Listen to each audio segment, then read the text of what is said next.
सी भाषा में ऑपरेटर्स की बात करेंगे। वैसे तो सी व सी प्लस प्लस लैंग्वेज में ऑपरेटर्स एक जैसे ही होते हैं।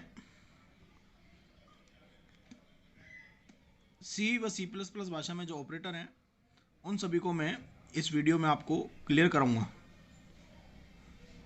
आइए शुरू करते हैं।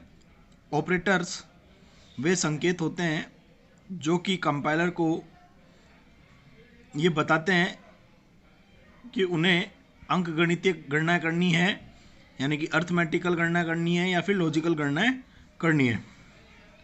सी व सी प्लस प्लस भाषा में ऑपरेटर का प्रयोग गणना करने तथा निर्णय लेने के लिए ही किया जाता है। इसका प्रयोग वेरिएबल अथवा संख्याओं के साथ किया जा सकता है। देखिए नीचे मैंने एक ऑपरेटर लिया है प्लस, दो ऑपरेंड लिए ए बी, तो ये दो वेरिएबल है ए बी, तो वेरिएबल के साथ भी ऑपरेटर का प्रयोग कर रहे हैं। साइड में मैंने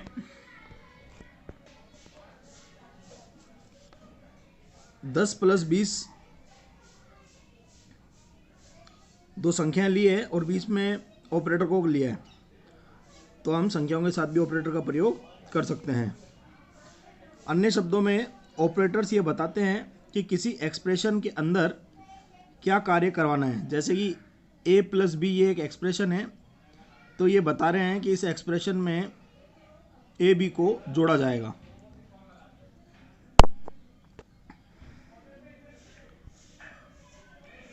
ऑपरेटर्स निम्न प्रकार के होते हैं। जो ऑपरेटर के प्रकार हैं वो आपको निम्न इमेज बताएगी।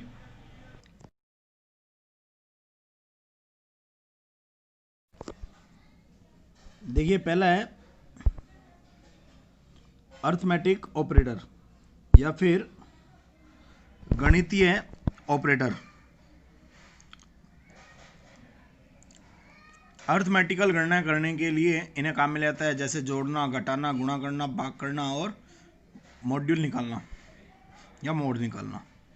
देखिए इसके अंदर ये 5 ऑपरेटर आते हैं, प्लस, माइनस, गुणा, भाग, मॉड्यूल।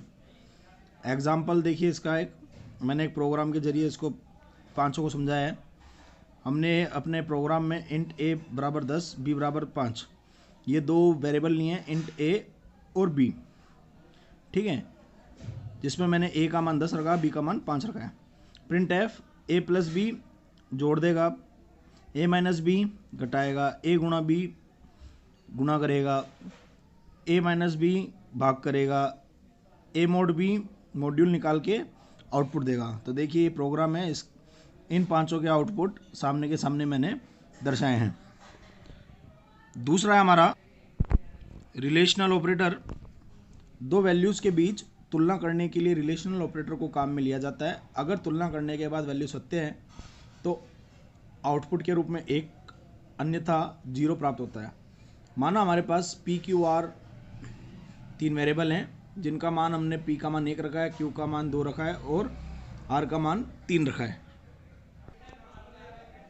इसके अंदर देखिए less than, equal to, not equal to, greater than equal to, ये 6 ऑपरेटर इसके अंतर्गत आते हैं। तो देखिए अगर रिलेशनल एक्सप्रेशन की बात करें तो p < q अगर है तो ट्रू आ गया, और ट्रू आता है तो यहाँ आउटपुट के रूप में हमारे पास 1 आएगा। फिर हमने दूसरे के साथ में p + q > r, अगर ये कंडीशन सत्य होती है तो 1 आता है, अन्यथा 0 आएगा। इक्वल टू p + 5 r + 4, अगर ये दोनों बराबर नहीं है तो फॉल्स आएगा, अगर ये दोनों बराबर हैं तो ट्रू आएगा। तो फॉल्स आने पर ये 0 देगा, ट्रू आने पर 1 देगा। नॉट इक्वल टू r ≠ 5, अगर ये कंडीशन सत्य है, अगर r बराबर नहीं है 5 के तो सत्य है, तो 1 आ गया। p < q, अगर p q से बड़ा है तो सत्य आता, नहीं तो असत्य है। p × q > q × r, इनका मान जो भी आएगा तो यदि वो बड़ा नहीं होता है तब तो फॉल्स होगा, और अगर बड़ा होता है तो ट्रू आएगा, और ट्रू आता है तो 0, फॉल्स आता है तो सॉरी, ट्रू आता है तो 1, फॉल्स आता है तो 0। हमारा तीसरा ऑपरेटर है लॉजिकल ऑपरेटर। इसका प्रयोग हम बुलियन वैल्यूज़ पर ऑपरेशन परफॉर्म करने के लिए करते हैं। देखिए इसमें 3 आते हैं, लॉजिकल एंड, लॉजिकल और लॉजिकल नॉट। 2 कंडीशन के सत्य होने पर, मतलब 2 कंडीशनों पे काम करेगा, और यदि दोनों सत्य हैं तो परिणाम सत्य देगा, दोनों में से कोई भी असत्य हो गई तो परिणाम असत्य हो जाएगा। और वाला 2 कंडीशन में से किसी एक के सत्य होने पर सत्य लौटाता है, और ये दोनों में से दोनों की दोनों ही फॉल्स है तो ये फॉल्स देगा। नोट यह कंडीशन के सत्य होने पर असत्य लौटाता है और असत्य होने पर सत्य लौटाता है, मतलब ये उल्टा प्रिंट करता है। कोई कंडीशन सत्य हो गई तो ये असत्य लौटाएगा, और कोई कंडीशन असत्य है तो ये क्या करेगा, सत्य लौटा देगा। एग्जाम्पल देखिए, i = 7, f = 35, c = w। देखिए बुलियन एक्सप्रेशन देखिए, i > 6 एंड c = w। तो मेरा रिजल्ट ट्रू आया है क्योंकि i 7 है और 7 बड़ा या बराबर है 6 के, बिल्कुल बड़ा है। पहली कंडीशन सत्य है, c = w है, तो देखिए c = w, तो ये भी सत्य है। दोनों कंडीशन ट्रू हो गई तो यहाँ पर क्या आया, ट्रू, मतलब 1। f > 11, बिल्कुल पहली कंडीशन सत्य है, और i > 100, तो i बड़ा है क्या 100 से, नहीं है, तो एक कंडीशन सत्य है एक कंडीशन असत्य है, तो इसने क्या लौटा दिया, फॉल्स, 0।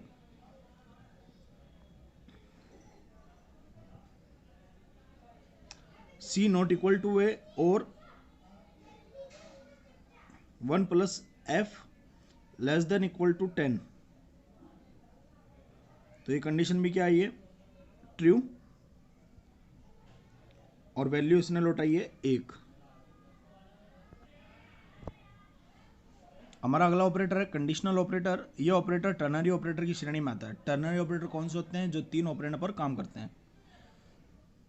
जैसे देखिए, variable equals to expression1, expression2, expression3। अब देखिए इसको एग्जांपल के जरिए समझते हैं।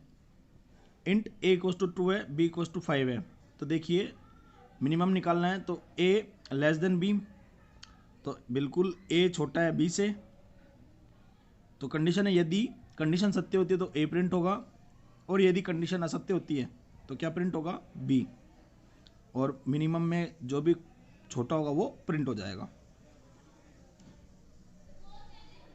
कंडीशनल ऑपरेटर को समझने के लिए मैंने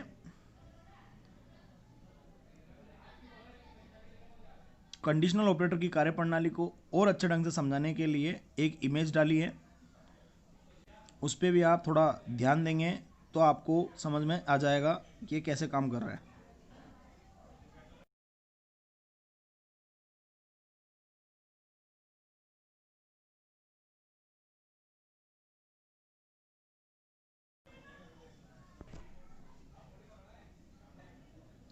अब है इंक्रीमेंट और डिक्रीमेंट ऑपरेटर। ये यूनरी ऑपरेटर की श्रेणी में आते हैं। यूनरी ऑपरेटर कौन से होते हैं, जो केवल एक ऑपरेंड को ही काम में लेते हैं, जैसे a++, b++, इस प्रकार के, क्योंकि ये वेरिएबल की वैल्यू को 1 से बढ़ाते हैं या फिर घटाते हैं। तो देखिए प्लस प्लस और माइनस माइनस में 2 ऑपरेटर हैं। प्लस प्लस को इंक्रीमेंट ऑपरेटर कहा जाता है, माइनस माइनस को डिक्रीमेंट ऑपरेटर कहा जाता है। इंक्रीमेंट ऑपरेटर किसी भी वेरिएबल की वैल्यू को 1 से बढ़ाता है, और डिक्रीमेंट ऑपरेटर किसी वेरिएबल की वैल्यू को 1 से घटाता है। जैसे मैंने यहाँ पे मानिए a = 10 रखा है, आप कुछ भी ले सकते हैं। तो जब मैं प्लस प्लस ऑपरेटर को काम में लूँगा तो a++ आएगा, तो a++ का मतलब a का जो वैल्यू है 10, उसको 1 से बढ़ाएंगे तो 11 हो गया। ऐसे ही मैं माइनस माइनस को काम में लूँगा तो a-, और जो 10 मान है इसका वो 1 से घट जाएगा तो वो 9 आ गया। ठीक है, अब हमारे आखिरी ऑपरेटर असाइनमेंट ऑपरेटर की बात करते हैं। देखिए असाइनमेंट ऑपरेटर किसी वेरिएबल में वैल्यू को असाइन करने के लिए असाइनमेंट ऑपरेटर को काम में लिया जाता है। देखिए मैं इसको आपको एक एक ऑपरेटर को डिस्क्राइब करते हुए ही बता रहा हूँ एग्जाम्पल के साथ में। पहला ऑपरेटर है इक्वल टू। इस ऑपरेटर का इस्तेमाल वेरिएबल में वैल्यू असाइन करने के लिए किया जाता है। जैसे a इक्वल्स टू 5, तो a वेरिएबल जो है उसको 5 वैल्यू दी गई है। दूसरा है प्लस इक्वल टू। ये ऑपरेटर राइट ऑपरेंड के वैल्यू के साथ ऐड करता है। मतलब ये क्या करता है, राइट साइड वाले ऑपरेंड की वैल्यू को ऐड करता है और लेफ्ट ऑपरेंड में असाइन करता है, यानी लेफ्ट ऑपरेंड में स्टोर करता है। जैसे c plus equal to a लिखा है, तो यह c equal to C plus A के बराबर है। तो ये क्या करेगा, जोड़ेगा और वैल्यू प्रदान करेगा c को। दूसरा है माइनस इक्वल टू। ये ऑपरेटर राइट ऑपरेंड को लेफ्ट ऑपरेंड से सब्ट्रैक्ट करता है और फिर उसकी वैल्यू लेफ्ट ऑपरेंड में असाइन करता है। जैसे a माइनस इक्वल टू 10, तो आउटपुट आ गया 0। 0 कैसे आया, हमने a का मान 10 रखा है। a बराबर एस्ट्रिक इक्वल टू।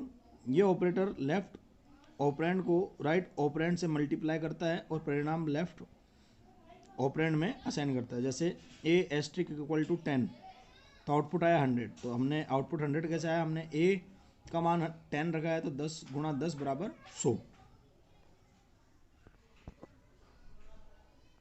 अगला है भाग इक्वल टू। ये ऑपरेंड लेफ्ट ऑपरेंड को राइट ऑपरेंड से डिवाइड करता है और फिर उसका रिजल्ट लेफ्ट ऑपरेंड में स्टोर करता है। जैसे a भाग इक्वल टू 10, आउटपुट आ गया 1। Percent equal to mod equal to. यह दो ऑपरेंड के मॉड्यूल के रिजल्ट को लेफ्ट ऑपरेंड में स्टोर करता है। a परसेंट इक्वल टू 10, तो आउटपुट आया 0।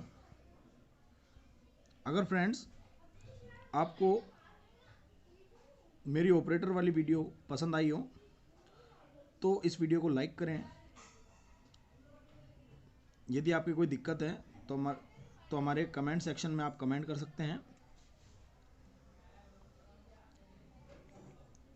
हमारे चैनल को सब्सक्राइब करें और वीडियो को ज़्यादा से ज़्यादा शेयर करें। धन्यवाद।